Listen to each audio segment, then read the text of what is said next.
जय हिंद दोस्तों। आज संपूर्ण साहिबगंज जिला का सामान्य अध्ययन करंट अफेयर 2023-24 को देखेंगे और पूरी तरीका से समझने का प्रयास करेंगे। यहाँ से जितना भी प्रतियोगी परीक्षा में क्वेश्चन पूछा जा सकता है उन सब को लेने का प्रयास किया गया, कुछ भी चीज़ छोड़ा नहीं गया है। तो चीज़ों को अच्छे से देखिएगा, सब कुछ समझते चलिएगा। अगर आप साहिबगंज चौकीदार के लिए फॉर्म भरे हैं, उसका एग्ज़ाम देने वाले हैं, तो ये वीडियो आप लोग के लिए बहुत महत्वपूर्ण होने वाला है। मतलब कि आपका जो 50 क्वेश्चन का टेस्ट होगा, कुल मिलाकर जो परीक्षा होगा, उसमें से सीधा तौर पर देखा जाए तो 25 से 30 क्वेश्चन आपका संबंधित जो जिला है उसी से पूछा जाएगा। चौकीदार में सीधे आपका संबंधित जिला से क्वेश्चन पूछा जाएगा।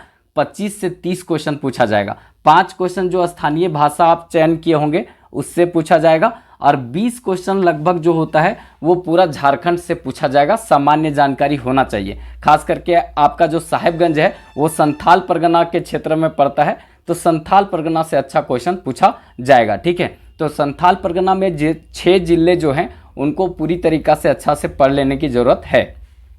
तो पूरी तरीका से आप देख लीजिएगा अच्छे से। देखिए, सामान्य अध्ययन साहिबगंज का सबसे पहले देखेंगे, उसके बाद करंट अफेयर 2023-24 का जितना भी बनेगा वो पूरा तरीका से देखेंगे। अगर मेरा मेहनत आप लोग को लगेगा कि सही में किया हुआ है, लगेगा कि ये वीडियो आप लोग के लिए बहुत महत्वपूर्ण है, यूजफुल है, तो कुल मिलाकर आप एक लाइक ज़रूर कर दीजिएगा वीडियो को। ठीक है, और चैनल सब्सक्राइब भी कर लीजिएगा, क्योंकि आप जब साहिबगंज का एग्ज़ाम देकर आएंगे तो एनालिसिस जो है वो हम ही करेंगे। ठीक है, तो कुल मिलाकर नहीं अगर सब्सक्राइब करके रखेंगे तो चैनलवा भाग जाएगा। ठीक है, तो करेंगे क्या कि सब्सक्राइब करके रखिएगा, थोड़ा साथ दीजिएगा, क्योंकि आप ही लोग के लिए इतना मेहनत किया हुआ है। बहुत सारा ये कंटेंट है, यहाँ पे थोड़ा लंबा वीडियो होगा, बस बने रहिएगा, चीज़ों को अच्छे से देखिएगा, कुछ भी चीज़ छोड़ा नहीं गया है। ठीक है, जितना भी आपका ज़रूरत का चीज़ है जो पूछा जाएगा वो सब यहाँ पर रखने का प्रयास किया गया है। थोड़ा ज़्यादा डिटेल है इसलिए क्योंकि चौकीदार में स्थानीय स्तर से बहुत क्वेश्चन पूछा जा रहा है, तो हम कोशिश किए हैं कि कोई भी चीज़ ऐसा छोड़ा नहीं जाए जिससे कि यहाँ पर दिक्कत हो जाए। ठीक है, तो आप लोग चीज़ों को अच्छे से देखिएगा और साथ जरूर दीजिएगा, क्योंकि आप लोग जब सपोर्ट करेंगे अपने दोस्तों में शेयर कीजिएगा, एक लाइक कीजिएगा। देखिए, 1 सेकेंड लाइक करने में, 1 सेकेंड आपका सब्सक्राइब करने में लगेगा। ठीक है, और 2 सेकेंड ज़्यादा से ज़्यादा लगेगा आपको शेयर करने में। तो 5 सेकेंड का अगर आप काम करते हैं तो हम आपके लिए 5 घंटा से ज़्यादा इस वीडियो का PDF बनाने में मेहनत किए हैं। तो थोड़ा आप लोग भी साथ दीजिए और हम भी आप लोग के साथ चलेंगे। ठीक है, तो चलिए सबसे पहले हम सामान्य अध्ययन साहिबगंज जिला का देखते हैं। ठीक है, उसके बाद ये करंट अफेयर को देखेंगे। तो सबसे पहले सामान्य अध्ययन में यहाँ पर नीचे आते हैं, तो मतलब साहिबगंज जिला से संबंधित सामान्य अध्ययन। ठीक है, तो सबसे पहले यहाँ पर बात होता है कि साहिबगंज जिला को और किस नाम से जानते हैं। तो साहिबगंज जिला को हम बंगाल का प्रवेश द्वार कहते हैं। एक्चुअली में बंगाल का प्रवेश द्वार ज़्यादातर आपको मिलेगा राजमहल। ठीक है, राजमहल का क्षेत्र को कहते हैं बंगाल का प्रवेश द्वार। लेकिन एक्चुअली में जो राजमहल का ज़्यादातर हिस्सा जो है वो साहिबगंज में आता है, इसीलिए इसको भी कहा जाता है। तो याद रखिएगा, मतलब राजमहल का जो क्षेत्र है उसको बंगाल का प्रवेश द्वार कहते हैं। अगर राजमहल नहीं दिया हुआ है तो साहिबगंज को बंगाल का प्रवेश द्वार कहते हैं, क्योंकि बंगाल से बिहार लोग जाता था तो साहिबगंज वाला एरिया से होकर जाता था, इसीलिए इसको बंगाल का प्रवेश द्वार कहते हैं। क्योंकि ऊपर से जितना भी शासक आते थे तो जब बंगाल जाना होता था इधरवे से जाते थे। ठीक है, तो देखिए यहाँ पर सबसे पहले थोड़ा सा है कहाँ साहिबगंज, उसको देख लेते हैं। ठीक है, देखिए ऐसे झारखंड आप लोग भी बनाइएगा। ठीक है, ये झारखंड है और ये झारखंड। देखिए, मेरा मेन मोटो यहाँ पर कि साहिबगंज वाला जो क्षेत्र है उसको अच्छा से दिखाना। देखिए ये जो एरिया है, अब यहाँ पर देखिए ये थोड़ा सा अलग कलर में जो दिखा दिए, ये आपका है कौन सा, साहेबगंज। ठीक है, साहिबगंज, तो ये साहिबगंज है। अगर देखेंगे तो ऊपर में बिहार और नीचे जो इस साइड में पड़ता है तो वेस्ट बंगाल, दोनों से लगता है, मतलब 2 राज्यों से इसका सीमा लगता है। और इधर अगर इसके बगल में देखेंगे तो यहाँ पर देखिए हरा में दिखा देते हैं ये। ठीक है, हालांकि जंगल बढ़ाया नहीं है, ना बढ़ाया ना घटाया है।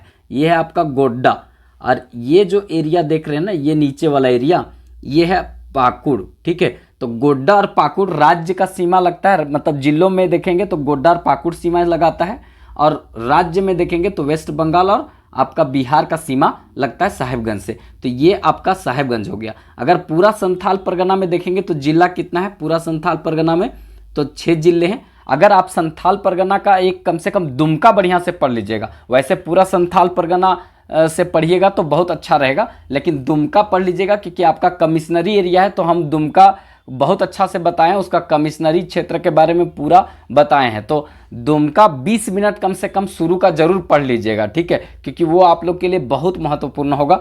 कोई भी जिला का चौकीदार का परीक्षा दे रहे हैं तो कमिश्नरी एरिया का जानकारी जो है हम एक ही जिला में रखे हैं जो उसका मुख्यालय है। जैसे अगर उत्तरी छोटा नागपुर का हजारीबाग में हम रख दिए, दक्षिणी छोटा नागपुर का रांची में कमिश्नरी बताए हैं, उसी तरह से अगर देखेंगे संथाल परगना में तो दुमका में बताए हैं, ठीक है, पलामू में जाएंगे तो पलामू में बताएं। तो इसी तरह से आप जो है दुमका को देख लीजिएगा अच्छे से, ठीक है। 6 जिले हैं, इसमें से देखिए एक तो दुमका हो गया, ठीक है, यहीं पर बता देते हैं। देखिए ये हो गया आपका देवघर, ठीक है, और नीचे जो है इस तरह का जो है ऐसे छोटा है, ये है जामताड़ा, ठीक है, और बीच में जो बिहार, इधर बिहार और इधर वेस्ट बंगाल दोनों से सीमा लगाता है, ये आपका है दुमका। कौन सा है? तो ये आपका जो एरिया है ये है दुमका, ये है दुमका, ठीक है।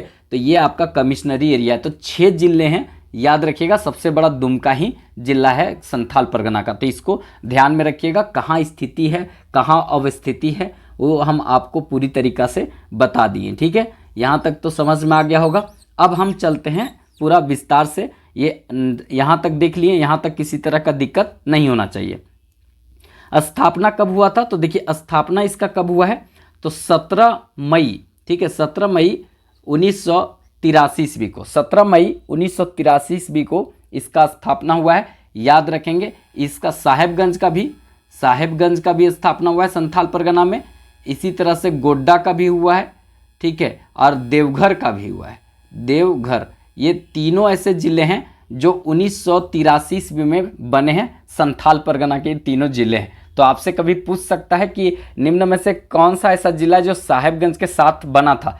तो सब 1983 में बने, साहेबगंज, गोड्डा और एक आपका देवघर, याद रखिएगा, ठीक है। क्षेत्रफल देखिए 1599 कहीं कहीं मिलता है, लेकिन ज़्यादातर अगर आपको देखने को मिलेगा क्या, तो ये आपका देखने को यहाँ पर मिलेगा 2063 वर्ग किलोमीटर में फैला हुआ है। राजमहल जो क्षेत्र है ना, वो 2000 वर्ग किलोमीटर में फैला हुआ है, और राजमहल का फैलाव जो है ना साहेबगंज में है, ठीक है। यहाँ पर साहेबगंज हो गया एक जिला, साहेबगंज, दूसरा हो गया आपका गोड्डा, ठीक है, गोड्डा और पाकुड़, कुछ हद तक दुमका भी, ठीक है, यहाँ तक फैला हुआ है। कौन? ये आपका जो है राजमहल का क्षेत्र 2000 वर्ग किलोमीटर में है ये, ठीक है, राजमहल का क्षेत्र। हम आगे बहुत कुछ बताएंगे, बस आप लोग बने रहिएगा, वीडियो को लाइक जरूर कर दीजिएगा, ठीक है। आगे देखते हैं यहाँ पर सीमा भी बताएं। पाकुड़ और गोड्डा से इसका जिला में सीमा लगता है, पाकुड़ और गोड्डा से सीमा बनाता है ये। और देखेंगे यहाँ पे राज्य में देखेंगे तो बिहार और पश्चिम बंगाल से इसका सीमा लगता है, बिहार और पश्चिम बंगाल से इसका सीमा राज्य में लगता है, और जिला में पाकुड़ और गोड्डा से सीमा लगता है, याद रखेंगे। समुद्र तल से इसकी ऊंचाई कितना है? तो समुद्र तल से इसका ऊंचाई जो है 37.18 मीटर, 37.18 मीटर या तो 222 फीट इसकी ऊंचाई है। समुद्र तल से इसकी ऊंचाई मतलब देखेंगे तो 37.18 मीटर या तो 122 फीट है। अनुमंडल अगर देखा जाए तो 2 अनुमंडल हैं यहाँ पे, एक तो साहेबगंज है और राजमहल है, एक साहेबगंज और एक राजमहल, इसका 2 अनुमंडल है, याद रखेंगे, ठीक है। विधानसभा क्षेत्र का बात करें तो विधानसभा क्षेत्र यहाँ पर 3 हैं। देखिए मतलब विधानसभा क्षेत्र यहाँ 3 है, और तीनों के विधायक याद कर लीजिएगा। अभी वर्तमान में तीनों के विधायक कौन है, आप लोग कमेंट में लिख करके बताइएगा, कम से कम इतना तो कीजिए आप लोग, ठीक है। यहाँ पर देखिए एक बोरिया है, ठीक है, बरहेट है, और एक आपका राजमहल है। बरहेट से तो हमको जहाँ तक पता है जो हेमंत चचा हैं, मतलब सीएम हेमंत सोरेन जो हैं, यही यहाँ के अभी जो हैं विधायक हैं। बरहेट से कौन विधायक है? तो ये हेमंत सोरेन जो मुख्यमंत्री हैं, 13वें नंबर के अभी मुख्यमंत्री हैं हेमंत सोरेन, तो यही अभी बरहेट के हैं। राजमहल से आप लोग बताइएगा, और एक बोरिया जो है यहाँ से कौन है, ये आप लोग बताइएगा। राजमहल क्षेत्र से देखेंगे तो यहाँ पर राजमहल क्षेत्र जो है एक लोकसभा क्षेत्र है, एक लोकसभा क्षेत्र यहाँ पर है राजमहल, याद रखेंगे। अब विजय कुमार हांसदा जो अभी चुना हुआ है वही जीते हैं यहाँ से सांसद, राजमहल क्षेत्र से विजय कुमार हांसदा। जेएमएम और कांग्रेस ये सब जो मिल करके लड़ रही थी, तो यही उम्मीदवार हैं। वैसे उम्मीदवार जेएमएम के हैं, ठीक है, जेएमएम के हैं विजय कुमार हांसदा, यही राजमहल से जीते हैं 18वीं लोकसभा चुनाव। वैसे हम करंट अफेयर में बताएंगे, इसके पहले जो है यही थे, राजमहल क्षेत्र से यही सांसद थे और अबर भी यही सांसद है, याद रखेंगे, ठीक है। प्रखंड जो है, प्रखंड याद रखना है, क्योंकि सिमडेगा में जब हुआ था चौकीदार वाला तो उसमें पूछा था कि निम्न में से कौन प्रखंड नहीं है, तो आपको सारा प्रखंड का नाम पता होना चाहिए कि कौन कौन सा प्रखंड है आपके यहाँ। जैसे साहेबगंज है, राजमहल है, बोरिया है, बरहेट है, उधवा है, ठीक है, उसके बाद तालझारी है, ठीक है, बरहरवा है, पथना है, ये क्या क्या नाम है, और यहाँ पर एक है मंडरा, ठीक है। ये आपका प्रखंड है, इसको देख लीजिएगा अच्छे से, क्योंकि बहुत इंपॉर्टेंट रहेगा। आपका कौन कौन प्रखंड है देख लीजिएगा, आप ही लोग अपने अनुसार से याद कर लीजिएगा। कम से कम अपना जिलवा का प्रखंडो याद रहना चाहिए, ठीक है, कुछ हो याद रहे चाहे प्रखंड जरूर याद होना चाहिए, ठीक है। आगे देखते हैं यहाँ पे कुल जनसंख्या, मतलब ये 2011 के जनगणना के अनुसार बता रहे हैं। अभी वाला जनगणना का एबे ने किया रिपोर्ट, तो हम कैसे बता दें, आए रिपोर्ट तब ना बताएं, ठीक है। अभी रिपोर्ट नहीं आया है। 11,50,567 11,50,567 इसके पास जनसंख्या है, पूरा टोटल जनसंख्या, ठीक है। पुरुष जनसंख्या अगर देखा जाए तो पुरुष जनसंख्या कितना है, मतलब 5,89,391, ठीक है, ये पुरुष जनसंख्या है। महिला जनसंख्या जो है वो 5,61,176, ये महिला जनसंख्या 5,61,176 महिला जनसंख्या है। नगरीय आबादी देखा जाए तो नगरीय आबादी कितना है, तो यहाँ 1,59,666, 1,59,666 लोग नगर में रहते हैं। और देखा जाए तो नगरीय आबादी का कितना प्रतिशत है, तो 13.88%, 13.88% लोग नगर में यहाँ रहता है, याद रखेंगे। ग्रामीण आबादी देखा जाए तो ग्रामीण आबादी यहाँ पर कितना है, 9,90,901, 9,90,901 है ग्रामीण आबादी है। और ग्रामीण आबादी का अगर प्रतिशत देखा जाए तो 86.12% इसका ग्रामीण आबादी, मतलब ग्रामीण आबादी काफ़ी है यहाँ पर, ठीक है। ये सब याद रखने का, कुछ भी चीज़ भूलने का नहीं, भूलेंगे मतलब सब गड़बड़ा जाएगा, ठीक है। आगे हम यहाँ पर देखते हैं अनुसूचित जनजाति। अनुसूचित जनजाति मतलब जानते हैं, शेड्यूल्ड ट्राइब्स। शेड्यूल्ड ट्राइब्स की संख्या कितना है, 3,08,343, 3,08,343 यहाँ पर क्या है, ये अनुसूचित जनजाति हैं। मतलब सबसे ज़्यादा जनजातियों वाला जो परमंडल भी यही है, संथाल परगना, तो जनजाति तो हो गए यहाँ पर, ठीक है। तो याद रखेंगे शेड्यूल्ड ट्राइब्स की संख्या सबसे ज़्यादा यहाँ है। अगर कुल जनसंख्या में इसका अनुपात देखा जाए कि इसका कुल कितना जनसंख्या में हिस्सा बनता है, तो हिस्सा इसका याद रखिएगा 26.8%, 26.8% इसकी कुल आबादी है। मतलब यहाँ जितना आबादी है उसमें 26.8% अनुसूचित जनजातियों की आबादी है, ठीक है। कुल जनसंख्या में अनुसूचित जाति मतलब कि एससी का आबादी कितना है, कितना संख्या है, मात्र 72,341, 72,341 यहाँ पर अनुसूचित जाति हैं। अगर कुल जनसंख्या में इसका अनुपात देखा जाए, मतलब हिस्सा कितना है, तो याद रखेंगे 6.29%, 6.29% इतना आबादी में हिस्सा है कुल जनसंख्या में। दशकीय जनसंख्या वृद्धि दर मतलब 2001 से 2011 तक दशकीय जनसंख्या 10 साल हुआ, तो 10 साल में जनसंख्या कितना यहाँ बढ़ा, तो आपको पता होगा 24.01%। आप 24% याद रख सकते हैं कि इसका जनसंख्या बढ़ा है। सबसे ज़्यादा झारखंड में कोडरमा बढ़ाया है, जनसंख्या 43% तक लगभग बढ़ा दिया है। और सबसे कम कौन बढ़ाया है, धनबाद सबसे कम बढ़ाया है, वो 11.99% बढ़ाया है। और ये देखिए 24% बढ़ाया है दशकीय जनसंख्या वृद्धि दर। आगे देखते हैं, यहाँ पर इंपॉर्टेंट रहेगा, ये इंपॉर्टेंट है यहाँ पर जनसंख्या घनत्व जो है, जनसंख्या घनत्व अगर देखा जाए तो 558 व्यक्ति प्रति वर्ग किलोमीटर में रहते हैं। 1 वर्ग किलोमीटर ऐसे और 1 वर्ग किलोमीटर ऐसे, इतना के बीच में 558 व्यक्ति यहाँ पर रहते हैं, याद रखना है। अगर देखा जाए यहाँ पर लिंगानुपात का बात करें तो 952 मतलब 1000 लड़कों पर लड़कियों की संख्या या 1000 पुरुषों पर महिलाओं की संख्या 952 है। और ज़रूरी है बढ़ाने का, दहेज वहेज नहीं लेना है और जनसंख्या बढ़ाना है महिलाओं का, नहीं तो पता चलेगा कि 48 गो के ब्याहे नहीं होगा साहेबगंज वालों को। ठीक है, तो थोड़ा सोचिए, अगर कहीं विलुप्त हो गई लड़कियां तो फिर लड़के लोग कहाँ जाइएगा, फिर लड़की लोग मिलबे नहीं करेगी। ठीक है, तो विलुप्त प्राय होने से लड़कियों को बचाना है। ठीक है, विलुप्त प्राय होने से लड़कियों को बचाना है। ठीक है, चलिए बाल लिंगानुपात अगर बात करें, बाल लिंगानुपात कितना है तो 960 है।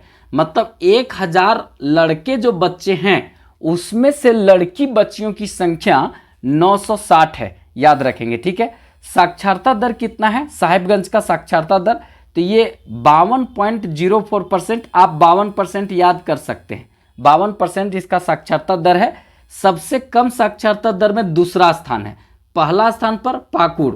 ठीक है, पाकुड़ इसी का पड़ोसी है, ये पहला स्थान पर है। इसी का पड़ोसी है कौन, मतलब साहेबगंज।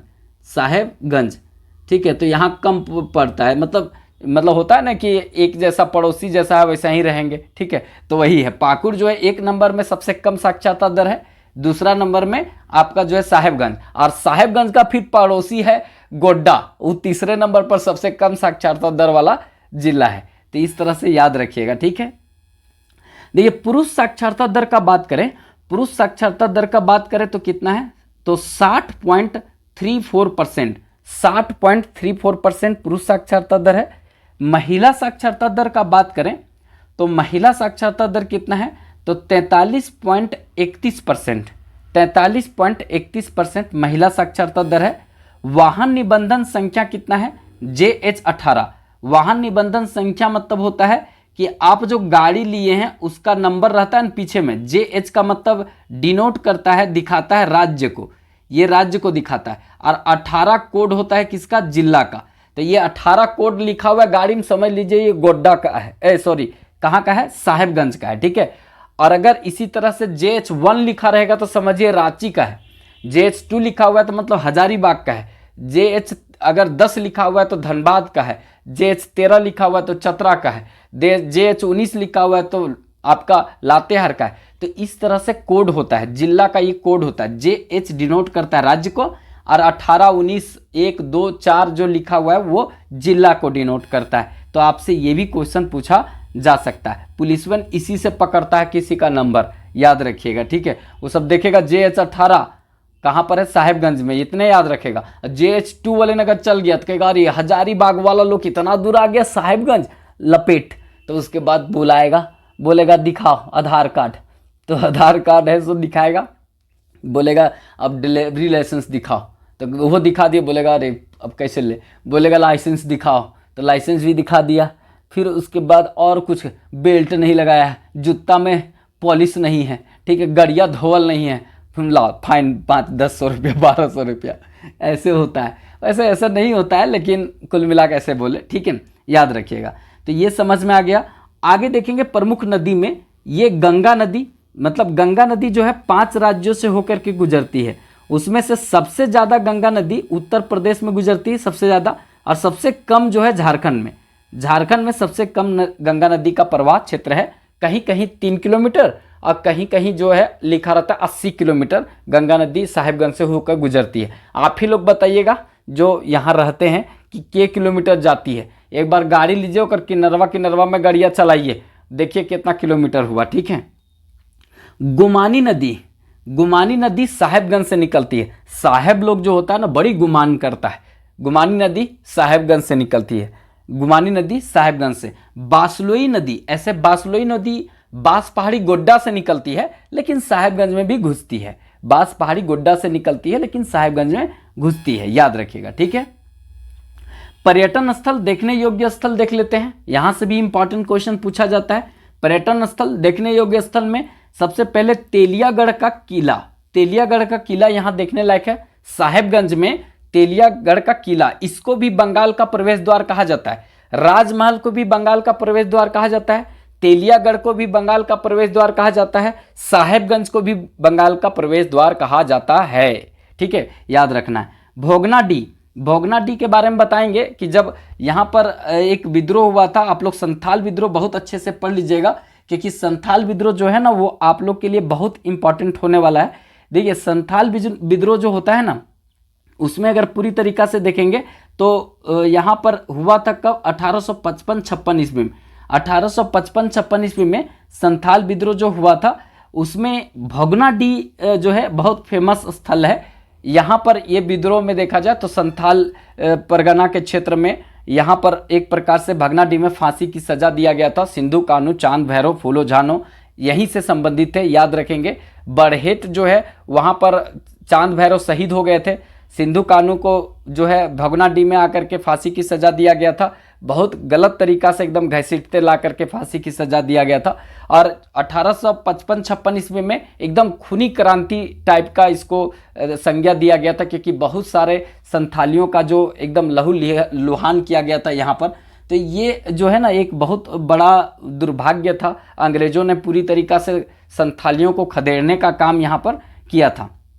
तो इसको याद रखेंगे, इसीलिए इसको खूनी क्रांति भी कहते हैं, इसको खूनी क्रांति भी कहते हैं और संथाल विद्रोह भी कहते हैं, सिंधु कान्हू का विद्रोह भी कहते हैं। इसको भी याद रखने की जरूरत है, बहुत इंपॉर्टेंट यहाँ पर रहेगा। ठीक है, संथाल विद्रोह को पूरा तरीका से पढ़ लीजिएगा, आपका क्वेश्चन यहाँ से चांद भैरव, फूलो झानो, सिंधु कान्हू से बनेगा। ठीक है, वो आपका भगनाडीह, ऊपर बंदा, ठीक है, उसके बाद बरहेट, ठीक है, ये सब जगह जो है वो जैसे ऊपर बंदा से सिंधु कान्हू को पकड़ा और भगनाडीह में घसीट कर ला करके फांसी की सजा मतलब दिया था। और इसी तरह से तो इसीलिए ऊपर बंदा भी फेमस है और भगनाडीह भी फेमस है। और इसी तरह से बरहेट, क्योंकि चांद भैरव को वहाँ पर मारा गया था, वो बरहेट की लड़ाई में मारे गए थे। तो इस तरह से सब स्थल जो है ना कौन सा प्रखंड में है वो सब कर लीजिएगा, क्योंकि यहाँ से बहुत अच्छा क्वेश्चन यहाँ आपसे पूछा जाता है। ठीक है, तो याद रखेंगे यहाँ पर 1855-56, इसीलिए 1857 में जो सिपाही विद्रोह हुआ था वो संथाल परगना से भले चालू हुआ रोहिणी देवघर से, लेकिन वो संथाल परगना में फैला नहीं था, क्योंकि संथाल परगना में इसके एक साल पहले बहुत भयानक मतलब यहाँ पर नरसंहार हुआ था, मतलब बहुत सारे संथालियों को अंग्रेजों ने मारा था। तो इसीलिए ये विद्रोह यहाँ पर नहीं फैला था। ठीक है, तो भगनाडीह जो है वो बहुत अच्छा मतलब एक प्रकार से शहीदों का नाम यहाँ से जोड़ा जाता है, ये याद रखेंगे। ठीक है, देखिए इसके बाद आगे देखते हैं यहाँ पे पंचकठिया, ये इंपॉर्टेंट है पंचकठिया। इसके बाद आगे है संगरी दलान। ठीक है, संगरी दलान जो ये भी इंपॉर्टेंट रहेगा। विंध्यवासिनी, ठीक है, विंध्यवासिनी, शुक्रवासिनी, ठीक है, शिवगढ़ी, ये शिवगढ़ी जो है इंपॉर्टेंट है। कन्हैया स्थल, कन्हैया स्थल भी देखने वाला जगह है। ये सब जगह जो है ना कौन सा प्रखंड में है, कौन सा प्रखंड में, वो जरूर कर लीजिएगा, वो आपसे पूछा जाएगा। ठीक है, फिर अकबरी मस्जिद, ये भी पूछा जाएगा। मैना बीबी का मकबरा, ये भी इंपॉर्टेंट है, मैना बीबी का मकबरा। ठीक है, उसके बाद है मीरान का मकबरा, ये भी इंपॉर्टेंट है, मीरान का मकबरा, ये भी पूछा जाएगा। उधवा पश्चिम बिहार, इसके बारे में डिटेल नीचे बताएंगे, 1991 ईस्वी में स्थापना हुआ था। जीवाश्म उद्यान, जीवाश्म उद्यान आपको देखने को मिलेगा। मोतीझरा जलप्रपात, मोतीझरा जलप्रपात आप देखेंगे तो राजमहल के क्षेत्र में पड़ता है, क्योंकि राजमहल क्षेत्र में जब ये नीचे गिरता है तो पत्तियों पर पानी का बूंद जो पड़ता है वो सूर्य के लाइट से 7 रंग बिखेरता है, जो मतलब कि मोती जैसा दिखता है, इसीलिए मोतीझरा जलप्रपात नाम पड़ा है इसका। अजय नदी जो है ना वो गिरती है आगे आकर के यहाँ पर और मतलब ये जलप्रपात का निर्माण करती है। इसके बाद डामाकोल, ठीक है, डामाकोल जलप्रपात, मोतीझरा जलप्रपात, डामाकोल जलप्रपात। और ये सब पर्यटन स्थल किस किस प्रखंड में है वो आप लोग कर लीजिएगा, 9 प्रखंड को अच्छे से पढ़ लीजिएगा। क्या पर्यटन स्थल है पक्का पूछेगा कि विंध्यवासिनी, शुक्रवासिनी, शिवगढ़ी कहाँ पर है, कन्हैया स्थल किस प्रखंड में पड़ता है, अकबर मस्जिद किस स्थल में पड़ता है, किस प्रखंड में पड़ता है, ये पूछा जाएगा। स्थानीय स्तर पर है एग्जाम तो पक्का पूछा जाएगा, इसीलिए अच्छे से कर लीजिएगा। ठीक है, आगे यहाँ पर देखते हैं प्रमुख मेला। प्रमुख मेला में आता है बिंदु धाम मेला। बिंदु धाम मेला साहेबगंज। इसे अगर देखा जाए तो एक माघे पूर्णिमा का मेला, माघी पूर्णिमा मेला यहाँ पर लगता है। बिंदु धाम मेला, माघी पूर्णिमा मेला आपको देखने को मिलेगा। ठीक है, ये कर लीजिएगा अच्छे से। आगे देखते हैं प्रमुख जनजाति में सोरिया पहाड़िया, माल पहाड़िया। सबसे बड़ी आदिम जनजाति माल पहाड़िया 46% है, ठीक है, इसकी आबादी। और एक उरांव खरवार, सबसे गुसेला जनजाति खरवार, ठीक है। और संथाल, संथाल सबसे बड़ी जनजाति। अगर देखा जाए जनजातियों में 34% आबादी इसका अकेले है, ठीक है। और देश का तीसरा सबसे बड़ा जनजाति, और झारखंड का सबसे बड़ा जनजाति संथाल, और सबसे बड़ा आदिम जनजाति, ठीक है, ये आदिम है, आदिम जनजाति, ठीक है। और ये आपका जनजाति है, ठीक है, जनजाति है। तो संथाल जनजाति सबसे बड़ी जनजाति, और आदिम में माल पहाड़िया सबसे बड़ी जनजाति, ये सब यहाँ पर देखने को मिलेगा। खरवार सबसे क्रोधित गुसेला, अपने आप को सूर्यवंशी कहता है ये सब, ठीक है। प्रमुख जो देखा जाए खनिज, प्रमुख खनिज में देखते हैं तो ये आपका कोयला, फायर क्ले, ठीक है। फायर क्ले जो चिमनी उमनी बनता है ना, तो उसमें जो ललका कलर का मिट्टिया होता है वो उसको कहते हैं फायर क्ले। कोयला तो आप लोग जानते ही हैं। इमारती पत्थर, नीलम, बाप रे बाप, यहाँ नीलम भी मिलता है, गोमेद भी मिलता है।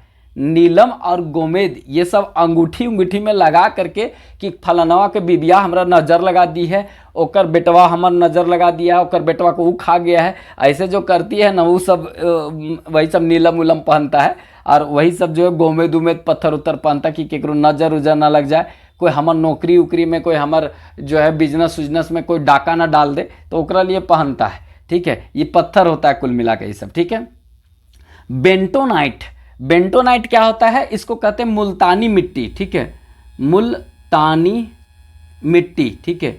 मुल्तानी मिट्टी इसको कहते हैं। मुल्तानी मिट्टी जो लड़कियन सब जो न लगा के रतिया में सुतती है, एकदम ये बारीक कन होता है, ये मुँहवा में लगा करके सुतती है, और सवेरे उठेगी तो क्रैक क्रैक रहेगा उसमें। भोरवे में अगर भिनसरवे में कोई देख लिया उस सबको तो पता चलेगा कि उसका बढ़िया दिन बन जाएगा। अगर कमजोर दिल वाला रहा ना तो वो हार्ट अटैक आ जाएगा उसका, ठीक है।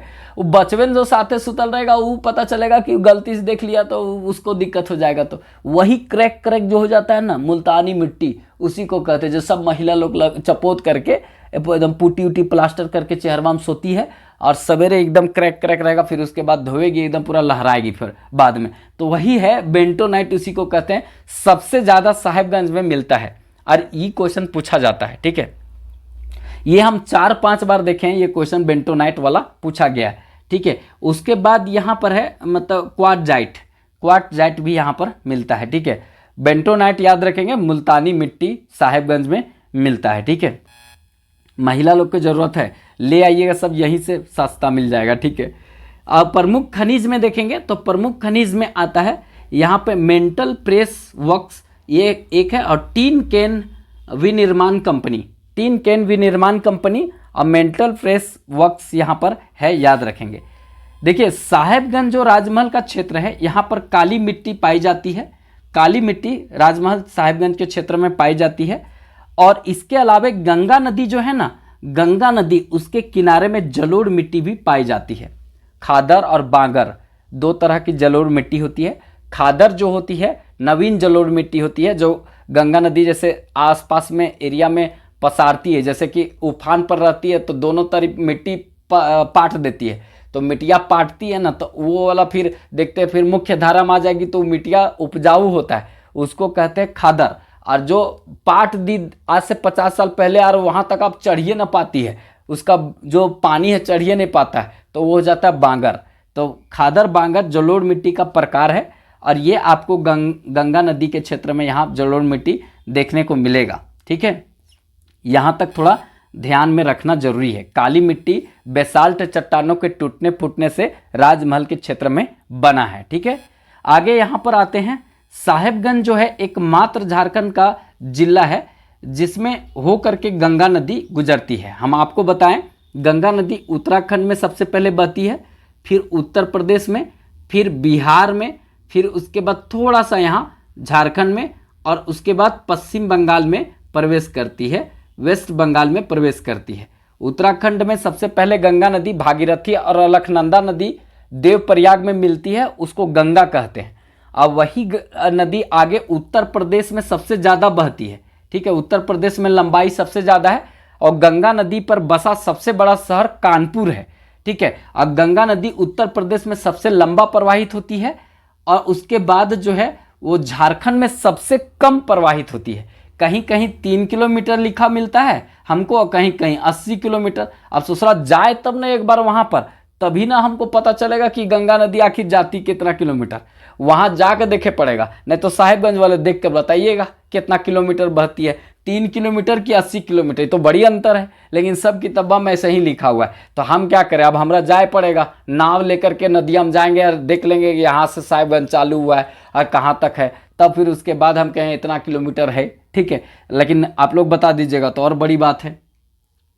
चलिए आगे देखते हैं, यहाँ पर इंपॉर्टेंट देखते हैं संथाल विद्रोह। संथाल विद्रोह के नायक सिंधु कान्हू चांद भैरव फूलो झानो का पैतृक गांव भगनाडीह, हम बताएं कि ये शहीदों की नगरी है भगनाडीह, तो इसको याद रखेंगे। और हम इसके पहले भी भगनाडीह, ऊपर बंदा, बरहेट, ये सब के बारे में हम बताए हैं, वो आप लोग को पहले से बता दिए, ठीक है। वीडियो बहुत ज़्यादा लंबा नहीं हो इसीलिए हम थोड़ा सोच रहे हैं कि इतना बताया जाए जो आपका काम निकल जाए। एक्स्ट्रा बताएंगे सब गड़बड़ा जाएगा, फिर आप लोग देखते भी नहीं है पूरा, तो गड़बड़ा जाता है, मतलब हौसला थोड़ा टूट जाता है। आप लोग जैसे सब्सक्राइब करते तो लगता है कि एकदम रात दिन करके पढ़ाएं। देखिए अभी कम सब्सक्राइबर मिल रहा है तो हम वीडियो नहीं डाल रहे हैं, जबकि 50-50 क्वेश्चन वाला बहुत इंपॉर्टेंट था। तो देखते हैं कि सब्सक्राइब लोग नहीं कर रहा है, ना लाइक उतना अच्छा मिल रहा है, तो नहीं पढ़ाने का मन करता है। लेकिन अगर आप लोग सपोर्ट करते तो फिर रात दिन पढ़ाने का मन करता है, ठीक है। चलिए आगे देखते हैं। राजमहल में अजय नदी जो है वो अजय नदी देखा जाए तो इस पर मोतीझरा जलप्रपात है, जो काफ़ी मनोहर दृश्य देखने, मनमोहक दृश्य को देखने को यहाँ मिलता है, ठीक है। हम आपको बताएं अजय नदी आगे बढ़ती है और वही जो है मोतीझरा जलप्रपात का निर्माण करती है। डामाकोल जलप्रपात भी है यहाँ पर, ठीक है। साहेबगंज का तेलियागढ़ को बंगाल का प्रवेश द्वार कहते हैं, ये सबको पता है, पहले बता चुके हैं, ठीक है। अकबर का जो सेनापति था मान सिंह जो था वो 1592 ईस्वी में राजमहल को बंगाल का राजधानी बनाया था। राजमहल को बंगाल का राजधानी किसने बनाया था, तो ये याद रखेंगे मान सिंह ने बनाया था 1592 ईस्वी में। और अकबर जो है वो झारखंड के क्षेत्र में सर्वाधिक, ठीक है, सर्वाधिक राजस्व वसूला था, ठीक है।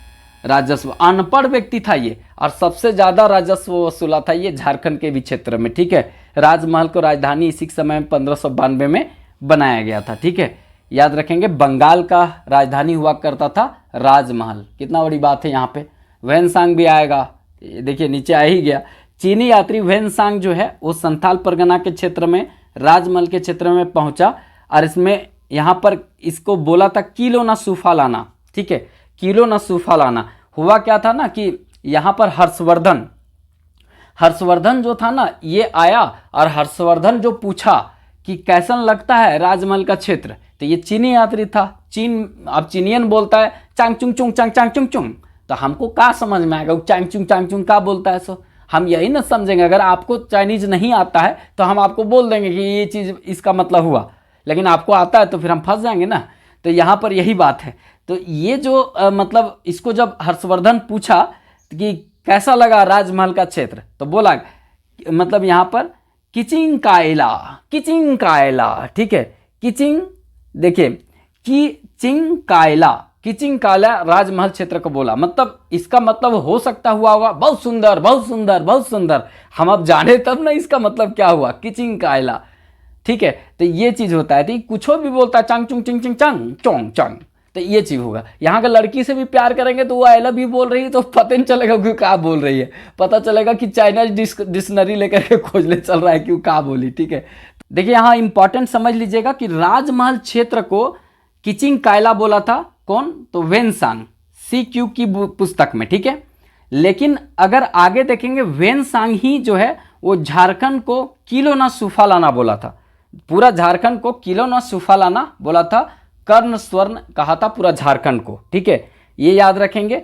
और एक व्यक्ति और आएगा फाहियान, ठीक है। और फाहियान जो आता है वो चंद्रगुप्त दूसरा के समय में आया था। फोक यू की पुस्तक लिखेगा, उसने भी राजमहल क्षेत्र का वर्णन किया है। आपको देखेंगे तो राजमहल क्षेत्र के बारे में कुछ वो भी बोला है, ठीक है। तो उसके बारे में भी हम देखेंगे, मतलब कौन सा, फाहियान के बारे में। वो भी चीनी यात्री था, चंद्रगुप्त दूसरे के समय में आया था, उसका पुस्तक था फोक यू की, और वेन सांग का था सी क्यू की, ठीक है। ये सब किताबों अपने चाइनीजवे से लिखता है, ठीक है। देखिए बेंटोनाइट जो है साहिबगंज में पाया जाता है, मुल्तानी मिट्टी कहते हैं, मुंह में थोपा जाता है, ठीक है। बेंटोनाइट साहिबगंज में पाया जाता है, मुल्तानी मिट्टी होता है जो मुंह में थोपा जाता है। ज़्यादातर लड़कियां लोग थोपती है, हम लोग तो थोपते नहीं हैं, ठीक है। उसके बाद चपोतना, थोपना, ये सब जान रहे हैं ना, मतलब कि पुट्टी प्लास्टर करना चेहरा पर। चलिए आगे देखते हैं। मेघालय का शिलोंग का पठार जो है वो राजमहल का हिस्सा है, राजमहल का ये हिस्सा है, याद रखेंगे। मेघालय का शिलोंग का पठार राजमहल का हिस्सा है। अगर देखा जाए तो इसमें पूरी तरीक़ा से देखेंगे नदियों के द्वारा जो काट दिया गया है, जिसके कारण जो है मालदा गैप बन गया है, जिसको बांग्लादेश कहते हैं। देखिए अगर बोलिएगा राजमहल का हिस्सा जो है वो आपका शिलोंग का पठार है, मेघालय में पड़ता है, लेकिन बोलिएगा निचवा बिचवा में तो नदी है, मतलब उधर जो है आपका ब्रह्मपुत्र नदी आती है जो जमुना के नाम से बांग्लादेश में बहती है, और इधर से मतलब गंगा जाती है जो पद्मा के नाम से बहती है। तो नदियों का देश बांग्लादेश को कहते हैं। तो वहाँ सब नदियाँ जो है वो अंतिम रूप से समुद्र का जो जल स्तर है उसको प्राप्त करना चाहती है। तो काट काट के राजमहल पहाड़िया को एकदम निचवा में डाल दी है, नीचे कर दी है। तो वो इसी के लिए वो देखा जाए तो मालदा गैप बन गया है, वही मालदा गैप बांग्लादेश कहलाता है। मतलब देखेंगे बांग्लादेश बीच में पहाड़ नहीं है, और उधर पहाड़ है इधर पहाड़ है, तो एक ही भाग था, लेकिन बीचवा में नदियाँ काट दी है, ठीक है। आगे देखते हैं। राजमहल का निर्माण जो है जुरासिक कल्प में हुआ है। जुरासिक कल्प मतलब खतरनाक समय में हुआ है, समझ रहे हैं, मतलब जिस समय डायनासोर हुआ करते थे उस समय इसका निर्माण हुआ है। वो आप सोच सकते हैं कितना भयानक समय में हुआ है, ठीक है। अब आगे देखते हैं। प्रमुख जो स्वतंत्रता सेनानी में सिंधु कान्हू, चांद भैरव, फूलो झानो के बारे में बढ़िया से पढ़ लीजिएगा। सिंधु कान्हू, चांद भैरव, फूलो झानो के बारे में अच्छे से पढ़ लीजिएगा, क्योंकि ये बहुत महान स्वतंत्रता संग्राम के नायक रहे हैं, ठीक है। इनके बारे में मतलब बोला जाए तो बीपीएससी बार बार क्वेश्चन पूछती है, तो वो आप लोग का तो पक्का पूछेगा, आप लोग का तो अपना एरिया है, ठीक है। उधवा झील पश्चिम बिहार। देखिए उधवा झील पश्चिम बिहार यहाँ इंपॉर्टेंट है। इसका स्थापना कब हुआ था? 1991 में हुआ था। क्षेत्रफल देखा जाए तो ये 5.65 वर्ग किलोमीटर में फैला हुआ है। देखा जाए तो ये जिला साहेबगंज में पड़ता है। वन्य जीव बनकार, ठीक है, बनकर, ये क्या हो जीव होता है पता नहीं, बनकर, कौवा तो जानते हैं, बटान, किंगफिशर यहाँ पर प्रमुख जीव हैं। विशेषता क्या है कि इस वन्य जीव अभ्यारण्य में जो प्रवासी पक्षी होते हैं वो शरण लेते हैं, प्रवासी पक्षी यहाँ पर आते हैं, ये इंपॉर्टेंट है। राजमहल में एक फॉसिल पार्क है जिसको बोलते हैं पक्षी विहार। ये देखा जाए तो 6.6 वर्ग किलोमीटर में फैला हुआ है। इसमें देखेंगे तो साहिबगंज जिला में पड़ता है। वन्य जीव कबूतर, मधुमक्खी, उसके बाद बुलबुल और खंजन, ये क्या कौन सा पक्षी है? खंजन, ठीक है, ये आप ही लोग बताइएगा कौन सा पक्षी। हम तो देखबो नहीं किए हैं, वैसे देखे होंगे, नाम उम नहीं पता। बहुत ज़्यादा गर्मी है, पूरा तरीका से बाहर का आवाज़ रोकने के लिए बंद कर दिए, पंखा उंखा कि आप लोग का डिस्टर्ब नहीं हो बंद कर दिए। पूरा गर्मी लग रहा है, पसीना एकदम माथा से निकल करके मैक उक सब भिंगा दिया है, लेकिन क्या करें, पूरा कंप्लीट भी करना है और लंबा भी वीडियो है। देखिए यहाँ पर है पहला साहेबगंज में देखेंगे तो वन क्षेत्र देखा जाए तो कुल जो क्षेत्रफल है साहेबगंज का उसका 573 वर्ग किलोमीटर, 574 इसको बोल सकते हैं, 574 वर्ग किलोमीटर में फैला हुआ है। 574 वर्ग किलोमीटर बोल सकते हैं। 573.95 वर्ग किलोमीटर में जंगल फैला हुआ है। जो कुल क्षेत्रफल साहेबगंज का जो कुल क्षेत्रफल है उसका 27.82 मतलब 27.82% भाग पर फैला हुआ है। वन सर्वेक्षण रिपोर्ट 2021 के अनुसार बता रहे हैं। 2021 में वन सर्वेक्षण रिपोर्ट प्रत्येक 2 साल में होता है, उसी के अनुसार ये डाटा है, याद रखिएगा, ठीक है। देखिए झारखंड में अवर्गीकृत वन, अवर्गीकृत वन मतलब जितना मन होता है जंगलवा में घुस के काटिए, अपन गोरू डांगर के खिलाइए, चाहे अपने खाइए, चाहे किसी भी तरीका से जो मन करे सो कीजिए, कोई प्रतिबंध नहीं होता है। तो वैसे वन जो है वो कुल वन का देखा जाए तो 1696 वर्ग किलोमीटर में फैला हुआ है। अवर्गीकृत वन झारखंड में 2000 अगर देखा जाए नया डाटा के अनुसार भी, तो ये 1696 वर्ग किलोमीटर में अवर्गीकृत वन है। मतलब जंगल का पेड़ जाके काट लीजिए, अपना जलावन के लिए काटिए, गोरू डांगर के लिए काटिए, जैसे काटने का मन करे काट लीजिए, कोई दिक्कत नहीं है। तो इतना फैला हुआ है। तो इसमें देखा जाए तो कुल वन क्षेत्र का 6.75% है, 6.75% है, याद रखेंगे। ये इंपॉर्टेंट यहाँ पर होता है। अगर नोट्स में देखा जाए क्यों ये बात यहाँ पर बताएं, पूरा झारखंड का है यहाँ क्यों बताएं, इसलिए क्योंकि अवर्गीकृत वन जो है उस सबसे ज़्यादा साहेबगंज में, सबसे ज़्यादा अवर्गीकृत वन साहेबगंज में है। और टोटल झारखंड में 1696 वर्ग किलोमीटर में है, 6.75 वर्ग किलोमीटर में फैला हुआ है। तो इसको थोड़ा सा ध्यान में रखिएगा, अच्छा क्वेश्चन पूछा जा सकता है। नेक्स्ट देखते हैं प्रमुख व्यक्ति में, ठीक है, संजय, ठीक है, संजय पुंगारिया, ठीक है, पुंगालिया, ये है यहाँ पर इंपॉर्टेंट व्यक्ति, ठीक है, इनको भी याद रखेंगे। एक यहाँ पर है उपायुक्त, ठीक है, वर्तमान में उपायुक्त जो है हेमंत सती, ठीक है, हेमंत सोरेन नहीं, हेमंत सती, ठीक है, ये उपायुक्त हैं। आप देख लीजिएगा चेंज वेंज तो नहीं हो गए हैं, यही है कि दूसर हैं। यहाँ पे वर्तमान पुलिस अधीक्षक कुमार गौरव को हम देखें, दो चार जगह हम देखें कि यही बताया जा रहा है कुमार गौरव। आप लोग सर्च करके बताइएगा, अगर कोई दूसरा होंगे तो कमेंट बॉक्स में लिख दीजिएगा, ठीक है।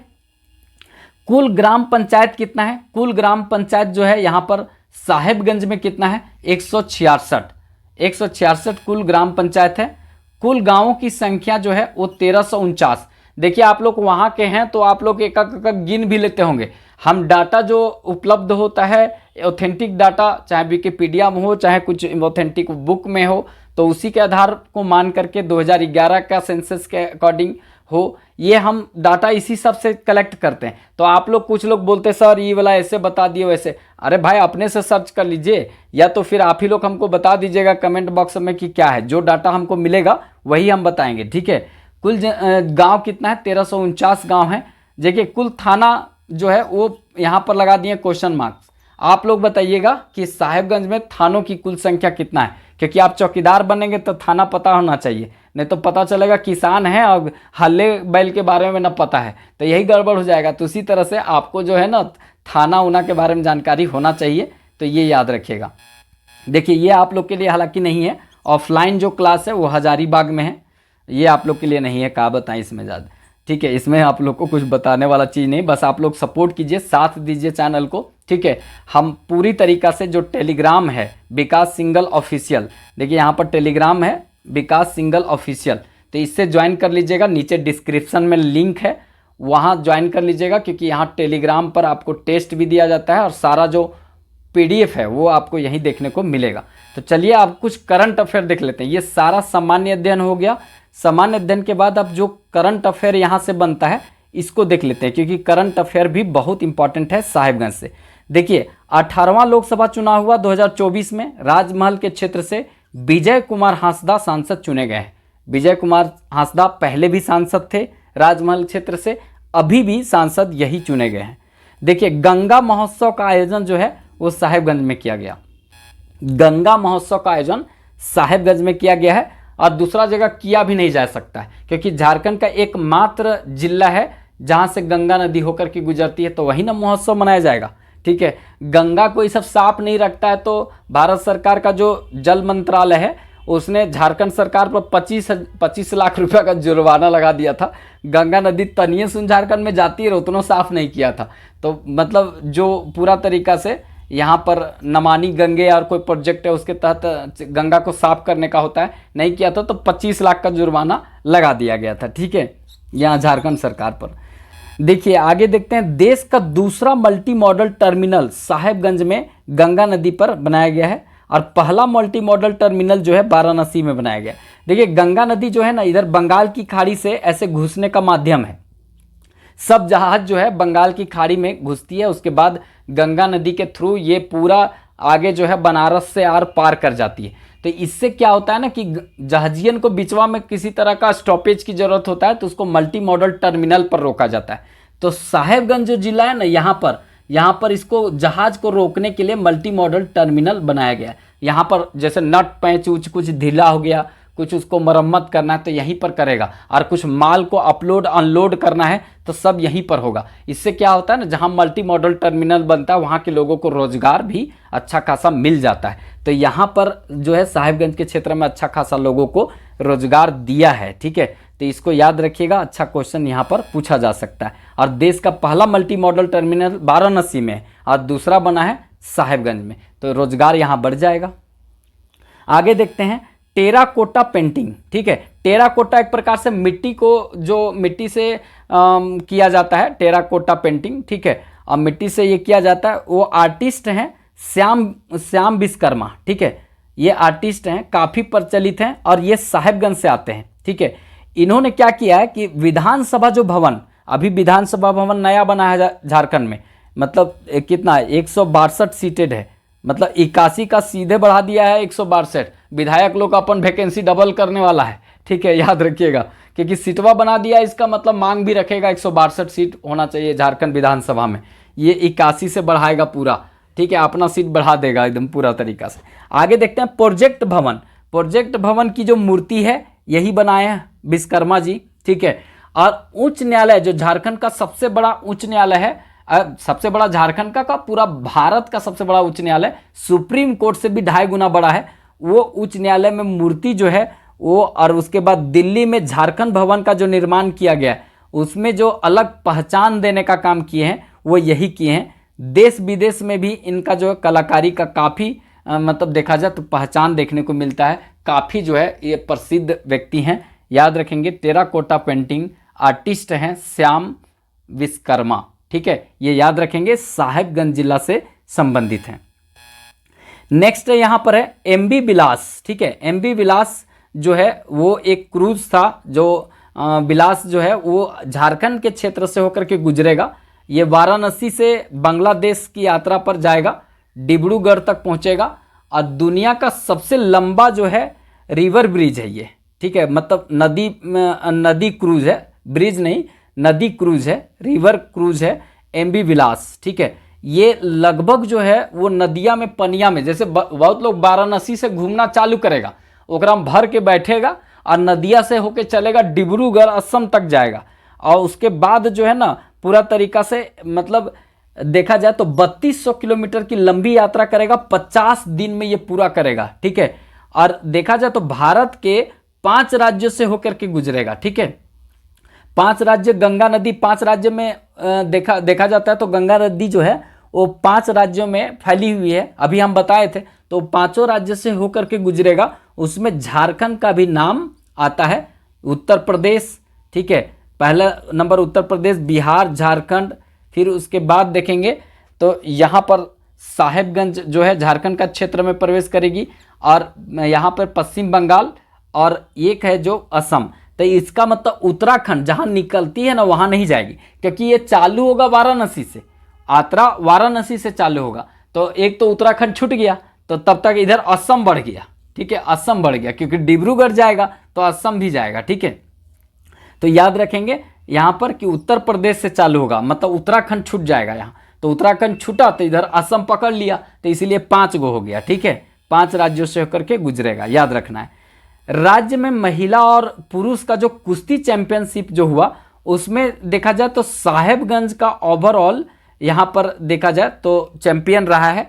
और याद रखेंगे गोड्डा में आयोजित हुआ था, गोड्डा में आयोजित हुआ था, मतलब पुरुष और महिला कुश्ती चैंपियनशिप, उसमें साहेबगंज जो है ओवरऑल चैंपियन रहा है। बगले में पड़ोसी में हुआ था तो पड़ोसी के पूरा देखा जाए पड़ोसी में अपना अस्तित्व बना लिया, कौन? साहेबगंज।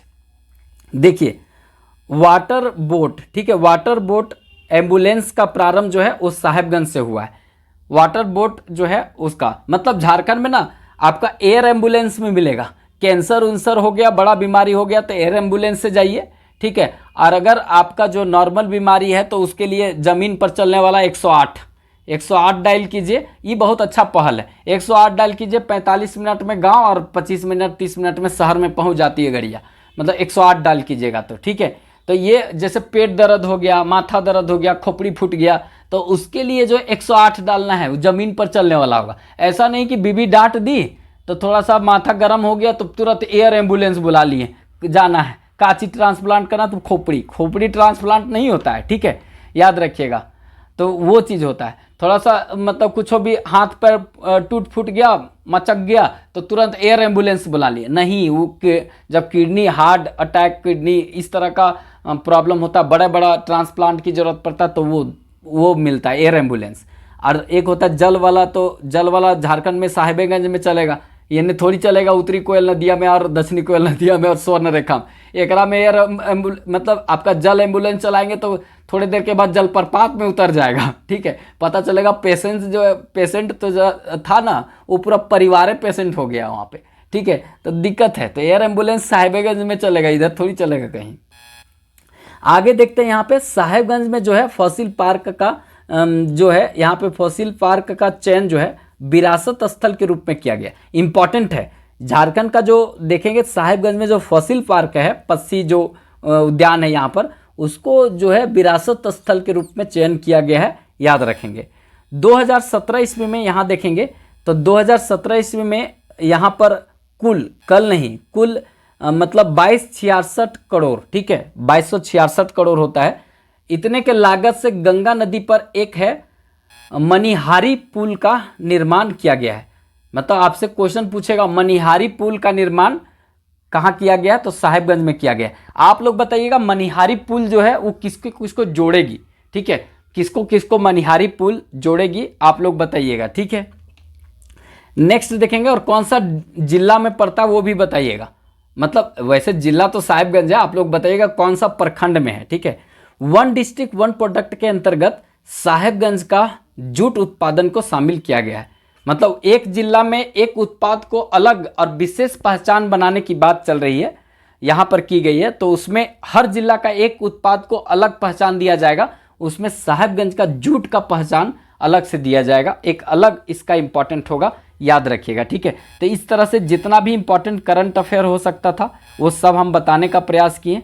ये अगर आपको वीडियो लगा होगा, आप लोग के लिए महत्वपूर्ण होगा, लगा होगा कि कंटेंट में मेहनत किया गया है हमारे द्वारा, ठीक है, तो एक लाइक जरूर कर दीजिएगा। चैनल सब्सक्राइब नहीं किए होंगे तो सब्सक्राइब वाला बटन एक बार केवल दबा देना है, और हो सके तो अपने दोस्तों में जरूर शेयर कीजिएगा, ठीक है। तो चलिए फिर मिलेंगे नेक्स्ट वीडियो में, तब तक के लिए जय हिंद।